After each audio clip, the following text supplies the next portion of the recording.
waliyo kyebuzaako lwaki Museveni alwanye nnyo okuyisa UPDF amendment bill akikozese wali mu kujja SFC eve mu independent institution nga temanyikiddwa mu constitution engire mu constitution obadde okimanyi ngenda kikunyonyola ekyokubiri obadde okimanyi nti under the UPDF amendment bill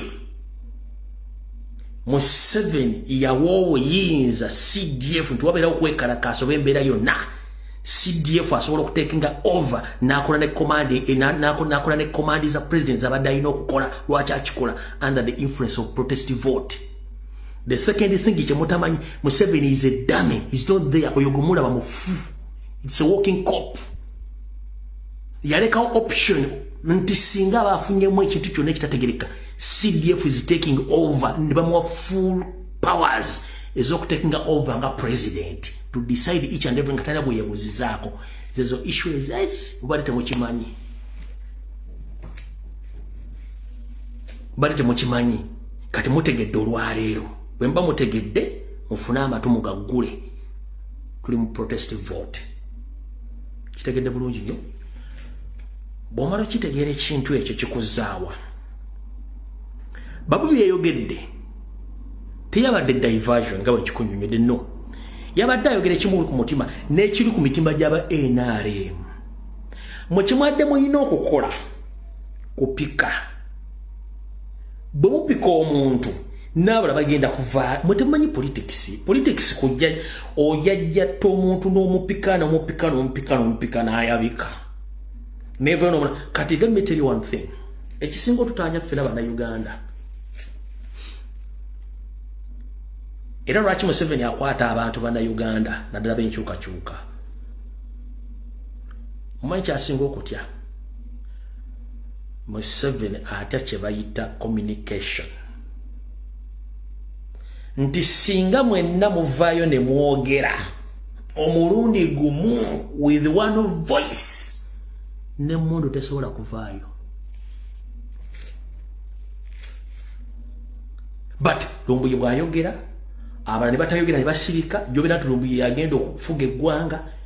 kiwa Museveni omwaganya nti asobola n'okupika nga ayagala. If you come out and you speak worse on the same cause Museveni abawedde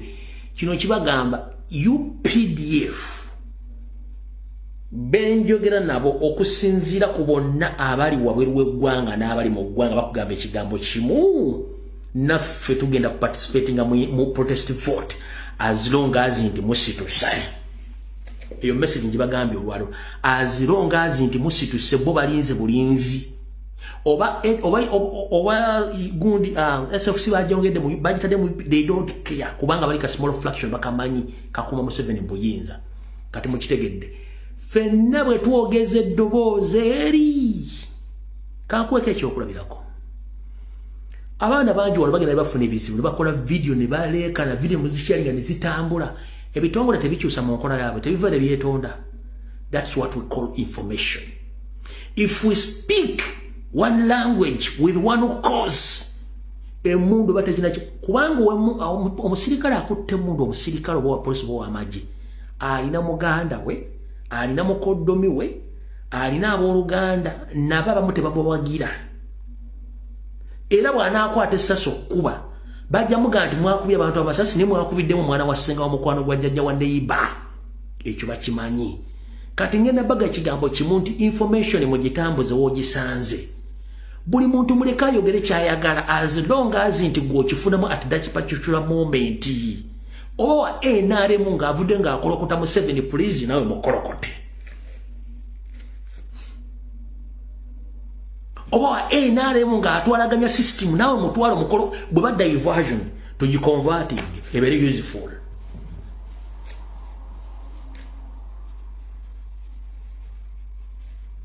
Museveni kyasinga okutya bakiyita information na communication.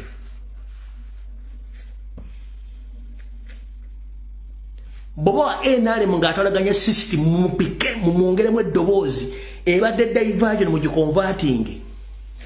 efuke national matter mba mbakubye eyo technique mbadde temugimanyi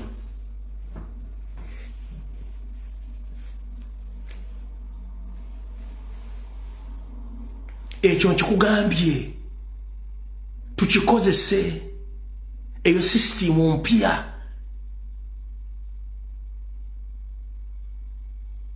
golozaaki neighbor watandika okuyomba ekiro mutandika okusituka mugula amanirisa mulize bayomba biki waki obabuuza neighbor ayomba biki oba ba neighbor ne ku mizigo gino nga mukazi watandise okulwa nebba mune mufuluma wayi kiki musajja kati that system of awareness gobodi mu ene mukifumba mutukovaayo mukipike bwe mukyetegeeza kigenda somehow nga kiri diversion mukiconverting mukifule national matter mujja kuba mubako naye mukibalekerawe mutyo kiba kitegeeza temugenda kutegeera kiri munda kati ngenda basaba ekyo kyo buli kimutandika okuyiga embeera nga bweri twetaaga kuba Museveni n'abantu be kyembagambye nti batya protest vote ate bakimanyi kyekigenda okubeerawo mbagambye ebikolwa bisinga okwogera ebikolwa bitambula ab'amagye batulindiridde balinze ffe ekintu kyetusindikiza kyavunda dda mwesinga mumanyi meeting ze batuuza to sabotage to disorganize to diffuse